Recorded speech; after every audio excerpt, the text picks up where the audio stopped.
You see, we don't appreciate youth enough.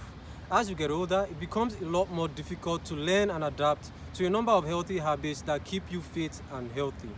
That's why today in this video, we're going to be talking about 5 habits that you want to learn in your 20s that will keep you living healthy for the rest of your life.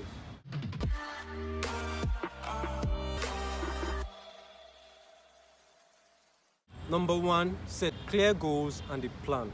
Now, setting goals and writing them down is not new advice. You have probably seen this in a lot of self-help books and advice that you see online.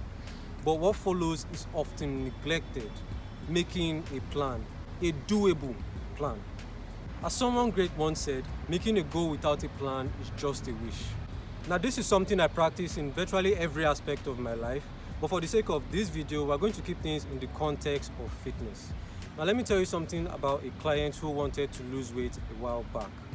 She weighed about 67 kg or so, but she wanted to come down to about 50 to 61 kg. So the goal is weight loss.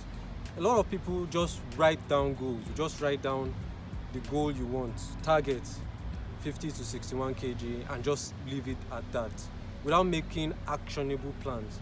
Now, as the instructor, I treated her goals as mine, so I quite literally wrote it down.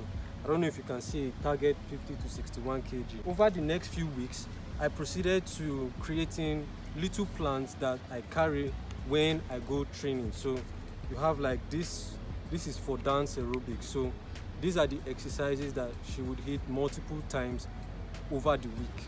But the point I'm trying to make here is that these are the actionable plans.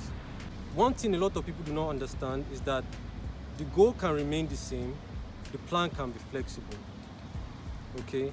As you write down your goal, you try to make little plans that lead up to that goal. People have this habit, especially those of us who use sticky notes. I use sticky notes as you can see, but I don't just write things down and leave it there and just gum it on the wall to look at. You need to write down little things every day or every week that lead up to that. And those little things have to be doable. That's the word. They have to be doable plans. Number 2, massive action taking. Now, this may not sound like much of a habit, but really, it is. Now, if you've got a goal, you've written that down. You've made some plans, you've written that down as well. The next step is to shut up and actually get it done. I want this, I want that. Nobody cares unless you actually do it. And as you attempt to do it, you learn from experience. Because a lot of us have this habit of talking more about what we want to do than actually doing it. And the more you talk about something, the more response you get from people who may know nothing about that thing. And then their opinions start to collide with how much you want it. And the next thing you know, somewhere inside your head, you actually feel like you've done something. Meanwhile, in reality, you haven't done jack. So if you want something, just do it, really. Using myself as an example, I've had different fitness goals at different points in time. And I didn't just talk about it with people. There was a time I was obsessed with improving my aerobic capacity. I would go jogging in the morning and go swimming in the afternoon, just to train my aerobic capacity and my ability to breathe better for health reasons. So it's not something you need to tell everybody. Just try. If you try one form of cardio and it's not working for a particular goal, then try another. But shutting up and getting things done is a very good habit that you want to learn in your 20s. Now, number 3, writing a to-don't list. Now, this is going to sound very unconventional because it sort of is. We've been talking about writing lists of things you want to do and goals that you want to accomplish. But there are certain things that you need to write down that you need to stop doing. You see, nothing goes for nothing. You can't eat your cake and have it, and you can't lose weight by eating cake either. You can't deprive yourself of sleep and still expect yourself to be up early in the morning for a morning workout before going to work. I have this personal belief that to do something you've never done, you must be willing to become a version of yourself that you have never been. Always keep in mind that you've got just 24 hours in a day. So if you are going to fit in new healthy habits, some bad habits simply need to go. Now, the 4th habit is starting strong. Now, this particular advice is mostly for people that are new to the world of fitness. Now, regardless of whatever kind of workout you want to do, it's best if you start it off energized, except maybe yoga. Why? Because it keeps you going, especially if you do it in the morning. It has this effect on the rest of your day and every other thing that you're going to do for that day. Whatever you need, whether it's music, whether it's pre-workout, whether it's creatine, whether it's a banana shake, or even cocaine. I'm kidding about the cocaine part. Whatever you need to get going, you should take it and start your workout with as high an energy level as you can get. For those of us who are already used to this lifestyle, we really don't need much. We just need to get up and start going, and the rest just falls in place. If you are new to fitness and working out, this is a habit that you want to adopt because you don't want to be visiting the gym all moody and grumpy. Number 5, delay gratification. Now, this isn't just a tip for raising children. It also helps in culturing self-discipline. You see, our brains naturally gravitate towards ease and pleasure rather than the difficult stuff. If you are someone who likes ice cream, you are more likely to want to take ice cream rather than do a push-up or go to the gym or eat healthy.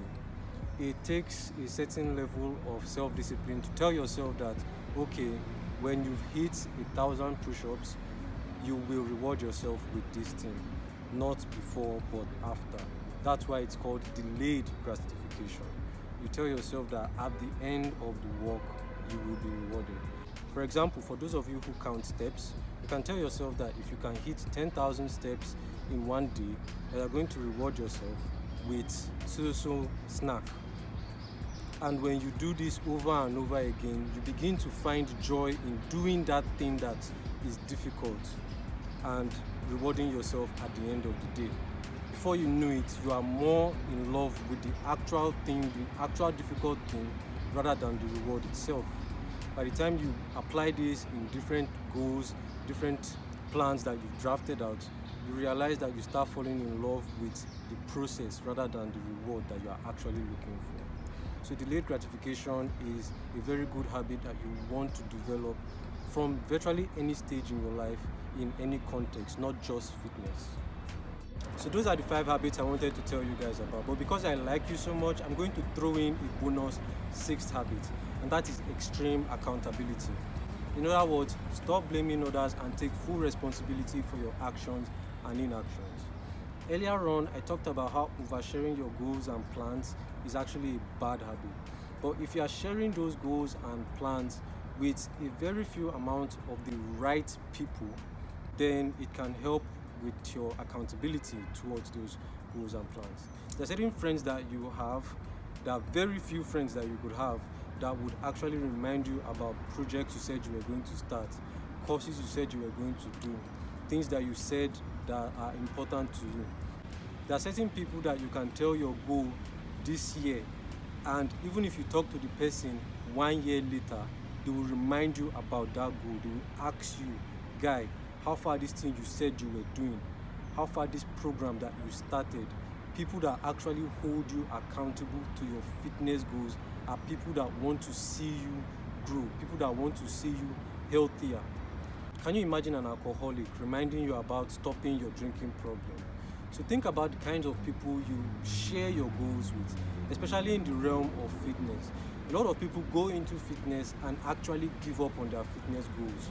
And over time, they come to accept their body and their fate and whatever disease condition that they have. If you go and meet these people and share your fitness goals with them, they are not likely to encourage you to do it at any point in time. If anything, they would only make fun of you and make you feel dumb and stupid for wanting the best for your health. If you are subscribed to the newsletter, you might have read the piece on environment. And if you haven't, I would keep a link to the newsletter in the description of this video. Physio Finesse newsletter is dedicated to providing you with little snippets of information that take you a step closer to your fitness goals, whatever those fitness goals may be, void of all the complexities that you find on social media and the internet.